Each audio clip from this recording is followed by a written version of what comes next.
Hello, everyone. Welcome to Photographer Profile. My name is Nathan Rupert, and I've been a San Diego photographer for over 18 years. In that time, I've met some amazing photographers, and I started this channel basically to give them a worldwide platform to share their work and stories. Please subscribe to the channel if you'd like to be notified right away when new episodes are uploaded and if you enjoy the content. My guest today is Jonathan Potts. Hey, Jonathan, how are you doing? Great, Nathan. How are you? Thank you for joining us. Please just give us a brief, introduction about yourself and your photography. Where are you located? My name's Jonathan Potts. I'm a street and grand landscape photographer, which is probably a bit of an unusual mix. I live in the city of Iqaluit, which is the capital of the Canadian Northern Arctic Territory of Nunavut.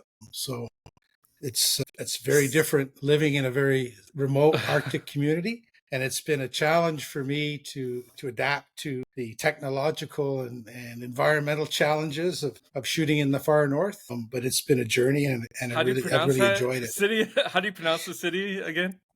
The city is called Iqaluit. That's Inuktitut for place Okay. of many fish. Once upon a You time, enjoy seafood. I do. And the fishing's great up here, as you can imagine. There's some massive char and ocean fish and whatnot. Yeah, it's a seafood lover's paradise. Actually, an outdoorsman's paradise, as long as you don't mind the cold, and it does get cold. So, are you single, taken? What is your status? Then, just for Oh, people watching. I'm happily married to the love of my life, Angelica, who was gracious enough Congratulations. to come.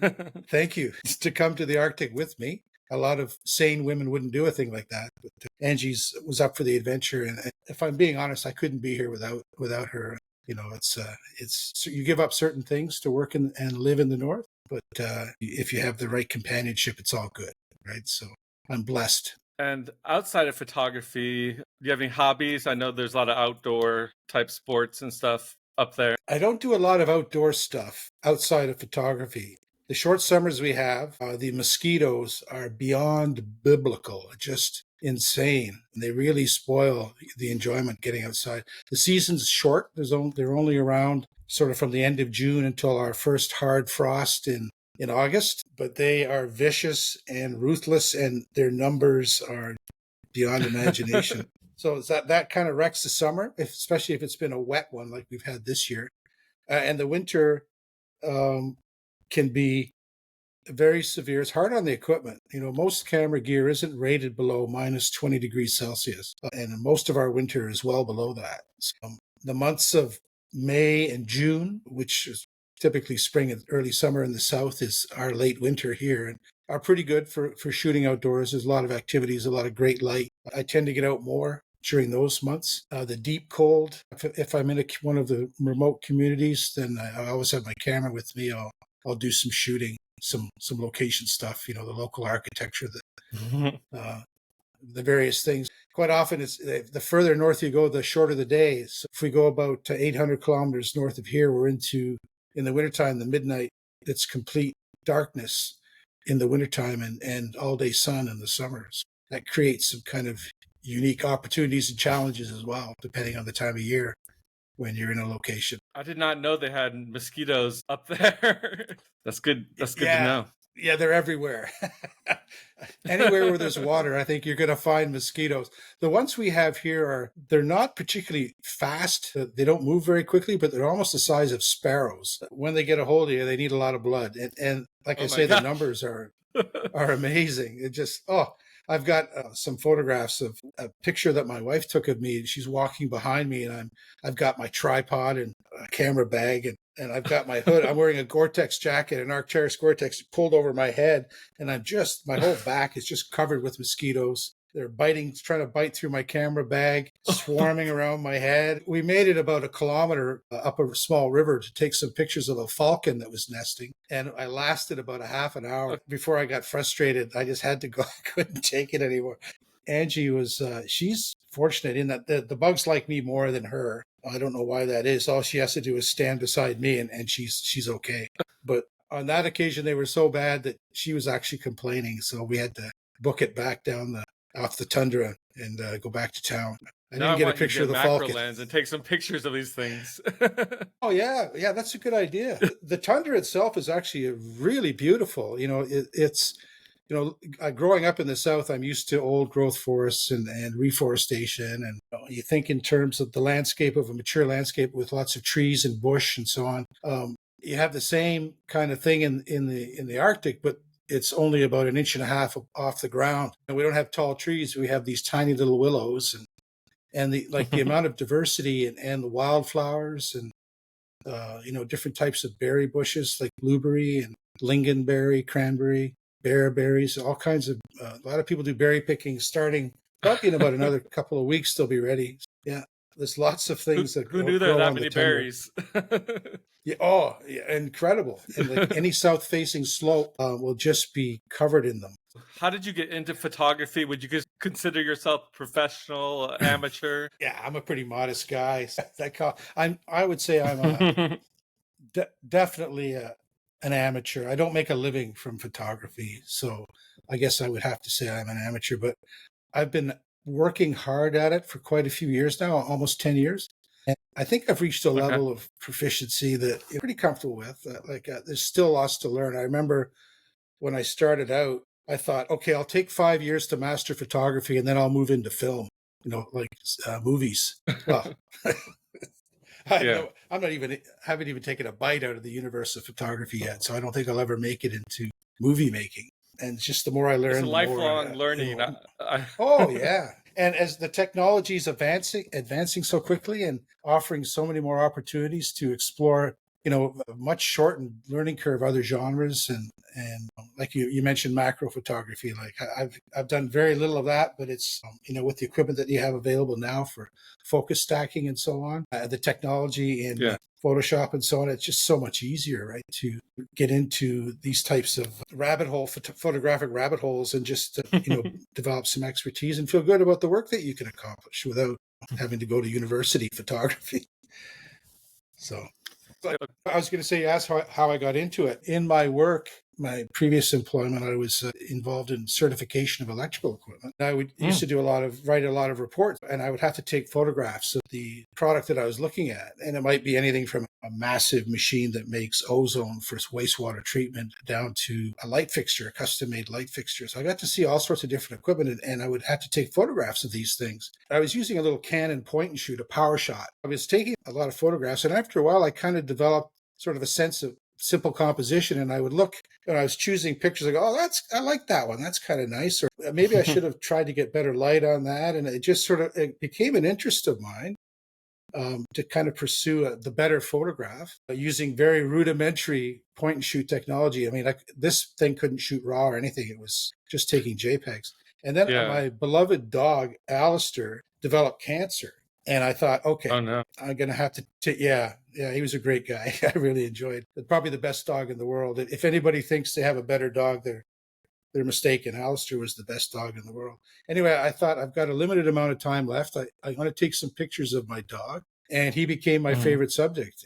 I worked really hard at that. And I did YouTube videos on how to work with light. And then it was at that point that I upgraded to my first DSLR. I got a little Nikon D51 master the exposure triangle a little bit by playing with shutter speed and ISO and the aperture and learning about the different effects that changing one parameter did over the others. And it just took off from there. Actually, about 6 months after we lost Alistair, I was on a business trip to northern Italy and I went to Venice. I had a couple of extra days and went to Venice. Okay. That was it. I had my point and shoot camera with me. I didn't take my DSLR, and I walked all through Venice. I spent 2 days, probably slept 4 hours each night. And all I did was go out and fill up the SD card on my camera, go back to the hotel, download it onto my laptop and go back out and do it again. And it's just amazing. And that was it. From then on, I just started doing street photography from there. Yeah. It's sad about your dog, but it was a great gift. It gave you the gift of photography, inspiring you. Yeah, you're right. Absolutely. I've got some great shots of Ali. But some of my favorite photographs are of him and my wife. That was great. Well remembered for sure, thanks to photography. And what is your typical workflow when doing photography and post-production? Now, where I'm concentrating more on landscape work, it's all about the light. I have an application that some of your viewers may be aware of called the Photographer's Ephemeris, and it allows you to track golden hour, solar, sunset, sunrise and sunset, lunar sunrise and sunset. I have an area that I operate in on a regular basis close to home. I have about 5 or 6 locations I like to shoot, depending on the lighting conditions. Okay. I can see on a clear day, I can get sharp focus on mountains that are 30, 35 kilometers away. That's one of the benefits of being in the far north. The air is super clear.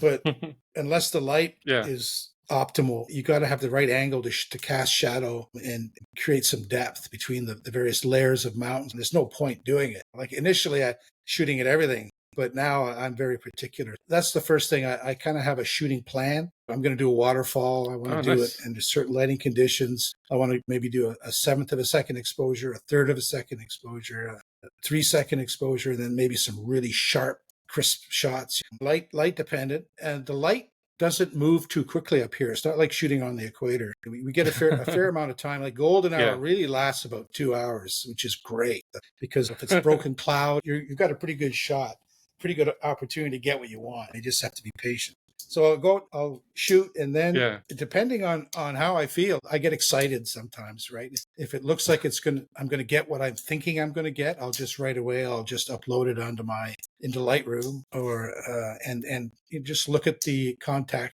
sheet and do a few favorites. Or if there's something really jumps out, and I say a Sunday afternoon, I don't have anything going on, I might do a rough edit on something. And then I like to leave it alone. I like to leave the stuff alone for a couple of days, because it's something that I heard somebody mention it. I think I saw it in a YouTube video or something, an interview with about a famous photographer. It was one of his recommendations is don't look at your photos right away. Give your brain a chance to calm down and kind of forget what you were looking for, because you may just look at something and it's not immediately the result you thought you were going to get, but it might be really good nonetheless.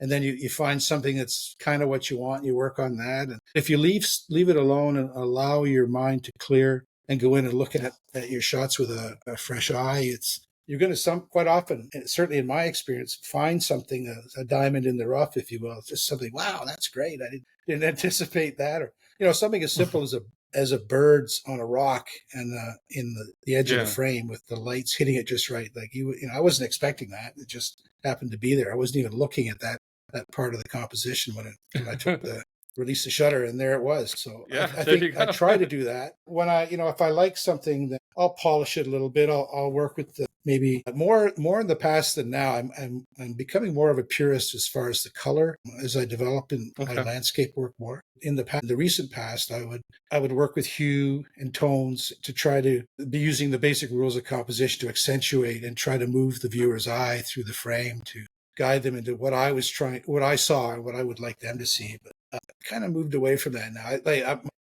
I've moved from, I went initially point and shoot, and then micro four thirds, crop sensor, into full frame. I spent 5 years working exclusively in full frame, and now I've gone medium format. And as the resolution of my raw files has improved, what I'm focusing on in post production has changed quite a bit. I've got way more to work with, right? So sometimes less is more when it comes to post production when you're dealing with high resolution files. How do you feel about AI, the big buzzword in photography? Wow. Yeah. How do you think AI will affect photography? Oh, okay. I agree with most photographers that I think you're going to ask that question too, and that it's going to change the way a lot of people earn a living with photography. Things like catalog work, a lot of commercial types, industrial type stuff. It's going to be much easier to do. Like, why don't you do 2 or 3 shots to and then you can use AI editing tools to just create an entire catalog. So like what might have been a week's work for a photographer in the past, if even photographers involved, it'll only be a half a day kind of thing. So I think we're going to see certain aspects of professional photography kind of go away. I don't think photography will ever disappear. I'm kind of reminded of that was 18th century or 19th century painter James Turner, who was famous for painting landscapes. If you're familiar with his work, the stuff I liked was he would do steam trains. with the billowing steam coming out Okay. of the train and the light shining through. And they're Yeah. so realistic looking. And apparently he saw a photograph for the first time. This is like the 1860s, 1870s, somewhere in there. And he just said, Wow. that's it. That's the end of painting, right? No one's going to want to buy a painting because he would work. It would take him maybe a month to do one of these beautiful canvases. And then someone could come Yeah. along at that time in 5 minutes and create a beautiful picture of Paris or something. And he said, well, that's the end of painting. But clearly he was wrong. The same is true with photography. It'll always be a need for a beautifully crafted photographic image. And maybe not so much on a computer screen, but when you see it, a well-made photograph that's been printed by somebody that is a good printer, to me, there's no substitute for that. There are other types of photography like daguerreotype, which I haven't played with that. I'm very curious about getting into that in retirement. That you can only create one image, right? You actually photograph onto a copper plate or a silver plate, and then you develop it, apply silver to that copper plate, and you get this almost holographic quality image that is produced. And I guess daguerreotypes and traditional film photography came about at the same time. The problem with daguerreotypes didn't become as popular as it's a one-of, right? You can't reproduce them like you can photographic prints. So that technology kind of lost out. But I think now in the fullness of time, it's the uniqueness of like if you were to get a portrait done with a daguerreotype, I mean, that's it. It's just the one example of that photograph. And you're not going to replace that with AI. That'll never happen. What do you want to happen to your photos when you die, when you're no longer here? Anything special or unique you'd like to happen to them? I haven't really thought about that. I guess what I could say is I have thought about is how you archive your photographic images in a way that will stand the test of time. I had a horrific accident backing up all of my work that I did in the year 2014. I had some really great street images, some of the best street photography I ever, and I lost it all. Oh no! I was trying to make a copy of the drive, and I ended up deleting the drive. I thought, oh my god! There was, I guess, maybe 10 gig of raw files. That's a lot of data. Oh my god! I still have the drive, so I'll probably see if I could pay somebody to recover it. I remember back many years ago taking pictures with a digital camera that used a floppy disk. It was a Sony camera. You put one of these 3.5 megabytes floppies in the back of it and you record it on that. Well, try to find anything that'll read a floppy disk anymore, right? So any file, any images that were stored on a floppy disk, they're gone, essentially. Any method of electronic storage is going to be, you look at DVDs, CD-ROMs, like these are all disappearing, right? So any electronic storage method is going eventually to be lost to us. The only effective way is to take your best work and print it on fine quality acid-free papers with archival inks. And, if you're a good printer, do it yourself. But I work with somebody. I have a guy that is just an amazing printer, does my stuff. And that's how I keep my favorite images. But what I do is I give them away a lot, right? Well, I give them as gifts, or like if people that I work with are leaving, instead of giving them a greeting card with everybody's signature on it, I'll just have them sign the back of one of my prints and give them that. And it's just kind of a way of spreading my work around. And at some point, I'm going to do a couple photo books. I think this is how my work will live into the future, provided it's relevant and interesting. If you could do a portrait session or a street photography session with any celebrity, alive or dead, who would you pick to feature? He's not my favorite guy, but I would have to be Winston Churchill, if you can believe it. Winston Churchill, a complete gas bag and blowhard, but one of the great men of history. I think the reason why I would choose him is that there's a great story. I used to live in Ottawa, which is the capital of Canada. And during the Second World War, Winston Churchill came to Ottawa to visit with our prime minister at the time, talking about the war in Europe. And right next to our Parliament buildings is the Chateau Laurier Hotel. In there, Youssef Karsh maintained a studio. And so while Winston was in Ottawa, he visited Yusuf Karsh to get his portrait taken. He's done it, took portraits of everybody. There's a classic shot he took of Winston Churchill that people sort of say it became synonymous with how Britain was standing against Nazi Germany, all alone, the British bulldog kind of thing. And the story is how Karsh got the photograph is hilarious. Apparently, Winston, he smoked cigars, and Karsh had some kind of an allergy to cigar smoke. So here he is in his studio smoking this old stogie. The other thing, Winston was a painter, so he was giving Karsh some tips on how to do a good portrait, street portraits. The art of getting a good shot is the proper engagement and sort of timing the photograph, right? He was posing Winston against a backdrop, and he walked up to Winston. He had his camera set up the way he wanted, and he walked up to Winston. He snatched the cigar out of his hand. There's no smoking in my studio, and wow, took it away. I don't know what he did with it, but then Winston is standing there like all indignant. This face of his. He took the shot at that moment when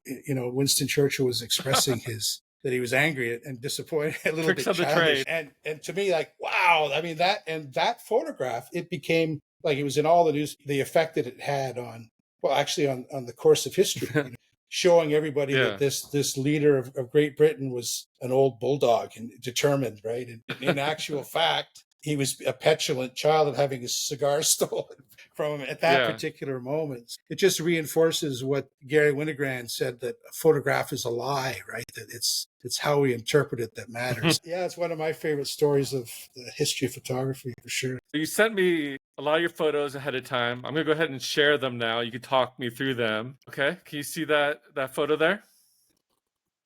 Yes. Yes. All right.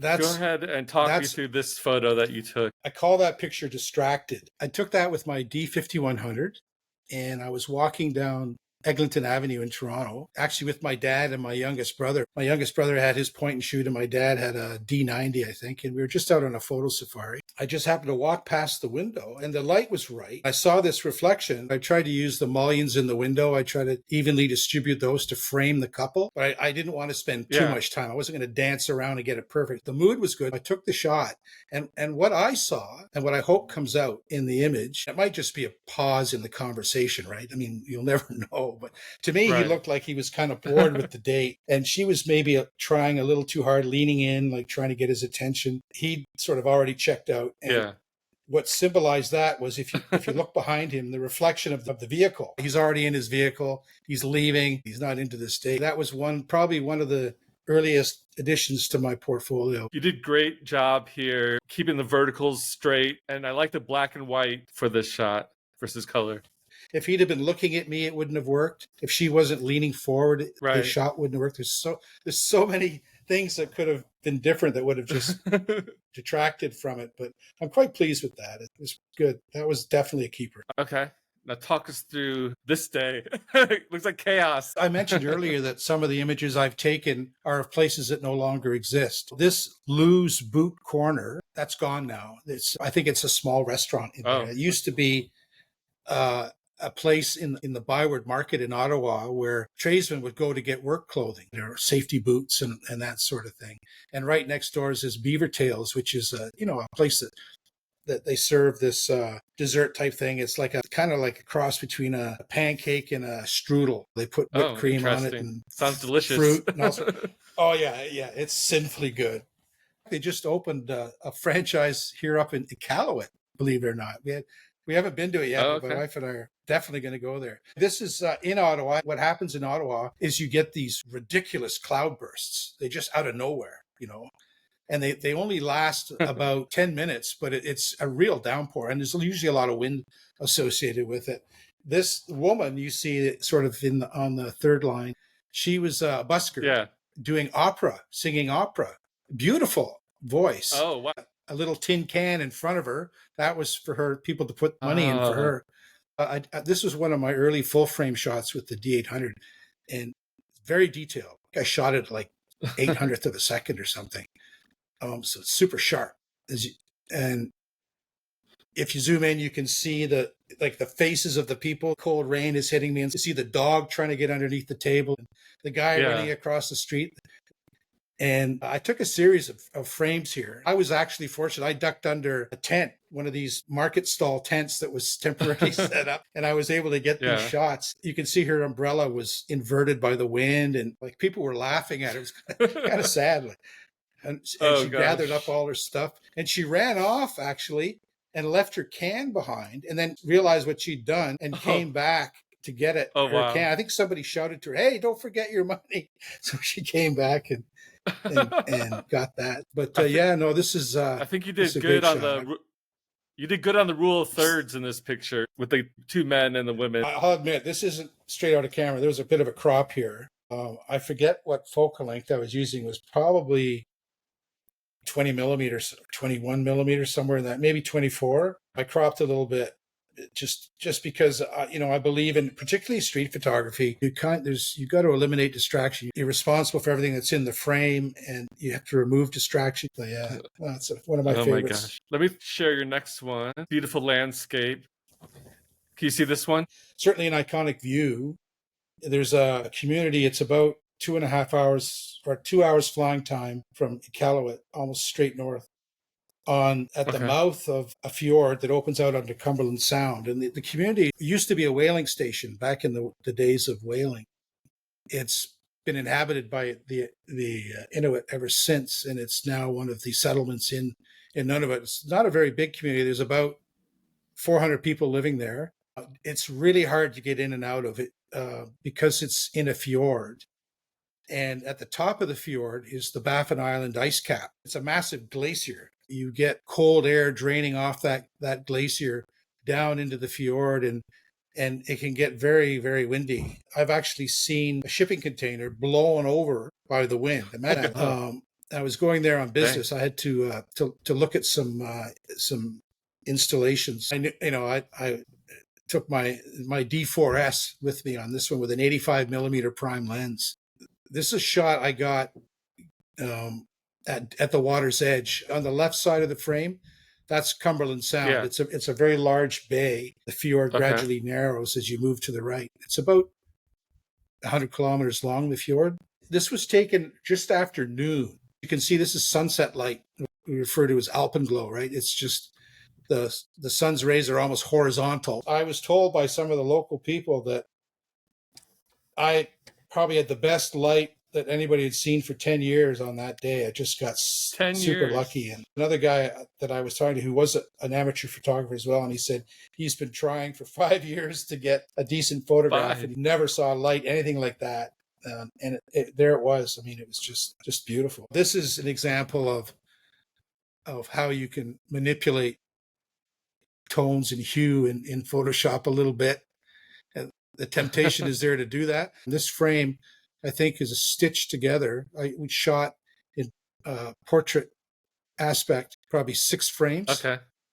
and then stitched them all frames, together. huh? Let's go to your next one. I think this might have been one that you missed or wanted to take differently. Is that right? This is an obvious honeymoon spot in Paris. I was actually business in Germany, and then I took the TGV, the high-speed train, and went to Paris for a few days before flying home. Did some street photography. Yeah. It's a very fleeting moment. The moment before the kiss, right? You've got to be at the right angle. Despite my depth of field choice, you've got this person kind of growing out of the woman's head. And I purposely moved a little bit too much to the right to eliminate a couple that was standing close to her. If I'd framed this properly, I could have eliminated all of that. Like, it'd be nice to have had the curve of her shoulder. She was very elegantly dressed, and to have that cape that she was wearing included. Obviously, I developed it, and I've shared it online on Flickr. It's one of those, coulda, woulda, shoulda moments, right? All right, let's share this final image here. I think you wanted me to critique this one. Is that correct? Yeah. You wanted? I think it's great. I really like it. I like the road leading towards the sea and mountain. That's actually ice. It's melting ice. Sea ice. And wow. And of course, those are mountains in the distance. Those mountains, by the way, are about 35 kilometers from where I was standing. There's not too much bad about this photo. Maybe a cool perspective might be if you got lower, almost to the road when taking the photo, and you had a leading line with the mountains and the sea ice above it, instead of kind of looking a little bit down on the landscape. Do you see what I mean from my perspective? Yeah, I guess I would probably have to get closer to the end of the street for that. I see what you're saying, that because there is a lot of negative space there. That's just a sandy road. There's really nothing of interest in, and it's about 15 or 20% of the frame, right? Like it's not adding anything. Right. But yeah, no, good point. Thank you for that. The quad is a little distracting, but there's not too much you can do about that. Maybe try to Yeah, Photoshop that. Okay, yeah, let it's hard me to. stop sharing. All right, we have a couple more questions before we wrap up. Do you have a dream shot by any Ooh, chance? Any shot that you haven't taken yet, you're dying to take? honestly, I haven't really thought about it too much. I guess I'll know it when I see it. I keep practicing, keep trying new stuff, learning new techniques, learning new processing techniques. I invest a lot in it and continually trying to improve. But as far as a dream shot, like I say, um, there's so much to learn. I just look forward to Yeah. the next, the next level of competence or capability, and excited to see what the technology has to offer. I mean, I look at in the 10 years I've been involved in digital photography, how far it's come and how affordable everything's Right. becoming, right? I think that we might be in a bit of a lull period. It's probably not as popular as it was Hmm. in the, say around 2015, around that period. But there's still a lot of work being done on improving the technology. The sensors are getting better. The software, the firmware is Yeah. getting better. I just look forward to seeing what's around the corner, AI notwithstanding.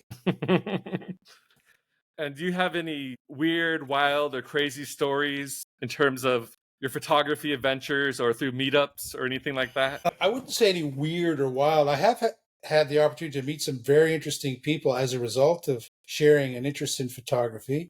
I've met people when I was Yeah. in Paris. I've met people in Vancouver. I've met people in Toronto. There's a lot of people in the Ottawa area. There's people here in Iqaluit. There's a half a dozen very avid, highly skilled photographers that I've had the opportunity to work with, or not work with, but just, talk about photography and do some shooting together.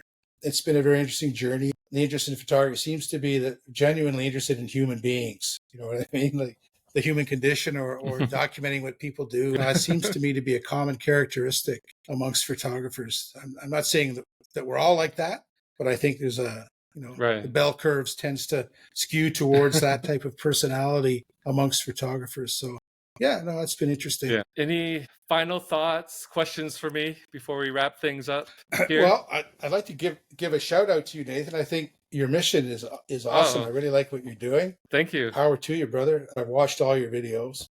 It's interesting to see I your appreciate journey that. as you're getting more. You get a bit more practice. You're getting more comfortable, and the interviews are kind of more interesting, I guess.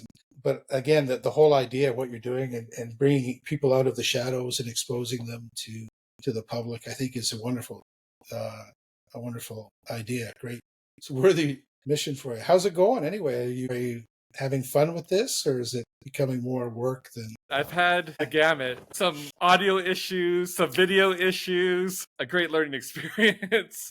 I'm trying to do Yeah, as many different genres as possible, and both amateurs and professionals, people from different parts of the world. I don't want to just focus yeah, on good. fashion or focus on street. I'm trying to do everything. You interviewed, I can't remember his name now, I apologize, but who talked a lot about lighting. I know I've encountered some guys that strobists that are very interested in lighting as Yeah, subject to portrait photographers. And I look at their work and I think, wow, that's amazing. I haven't gone there. I don't have a yeah, studio set up in my novel hovel in the Arctic. So, for me to do that properly would mean moving out half of my furniture. I won't get any buy-in for that, but I can appreciate good work when I see it, and just just be able to feel the passion that other photographers have for their work and experience a little bit of their journey. It's very interesting, and again, I appreciate the work that you're doing that showcases that. You said you're on Flickr. Are you on any other social media or websites? No, I'm building a website for like 2 years now. Oh, nice. Shame on Two me. years. Yeah, there's always something more important to do, right? For me, but Flickr is probably like I've got 5,000 pictures on display on Flickr.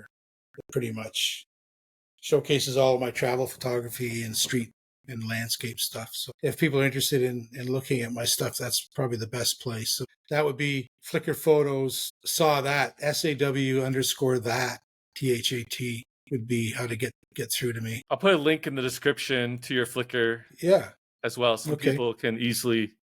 We're actually in a group on Flickr called the Icebox, right? And no doubt they'll be watching this, I'm sure. Yeah, the denizens of the Icebox. I'll post a link in the group on Flickr. Maybe recruit some new members. Hopefully we get some other photographers. Yeah. They don't last long. Most people join that group and they go, what am I doing? I'm out of here. Yeah, I've been doing that since, For those people who don't know, it's a critique group, and people are not light on their critique. No, and it's like it's political. I like it sometimes. though. I like it. It's fun. I must be a glutton for punishment. I've been doing it since 2012.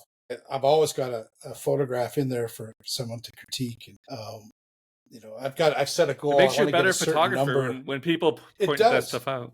It really does. I owe a lot of my improvement to honest critique. Like, one of the things you learn as you're learning is if you can get somebody that is really tough on you and honestly tough on your work to admit that that was a good photograph. There's a certain element of satisfaction in that. I don't know. It certainly keeps me engaged. Question why I do it sometimes. It's not as popular as it was. Like all things good, they have their time and place, and eventually they fade away. I won't count them out because there is a resurgence every once in a while of new members and interest in doing that. Yeah. But, you have to ask yourself, how much value is there in seeking critique? Those of us who do it for the art or for personal interest, really, we're scratching our own itch, right? Like, who cares what other people think? So at the end of the day, that's really what's important. That's what motivates you to continue, this personal enjoyment. It's really helped me improve being in that group, making sure my horizon is straight, making sure I don't have cut off people, making sure I have interest in foreground and background. I think there's a lot of really good critique in that group. It's helped my career. Absolutely. I think one of the things you learn by exposing yourself to that sort of harsh, matter of fact, no holds barred critique is that there are fundamentals to a good photograph. That you can eliminate distraction by following certain technical rules in how you expose and how you frame and the edges of the frame, the construction of the image itself, the language of photography, essentially. And most of the people that participate in that group are fairly well versed in it. And like everybody, of course, accepts it. Now and then you break a rule, but if you're going to do that, there should be a reason for it. Otherwise, you've just broken a rule. We should get a ticket. Right. All right. Well, thank you so much. And I'll talk to you in the group. It's been a pleasure. Yeah. Sure. Yeah. We'll see you around campus. Best of luck. Thanks. Bye. Have a good night. You too.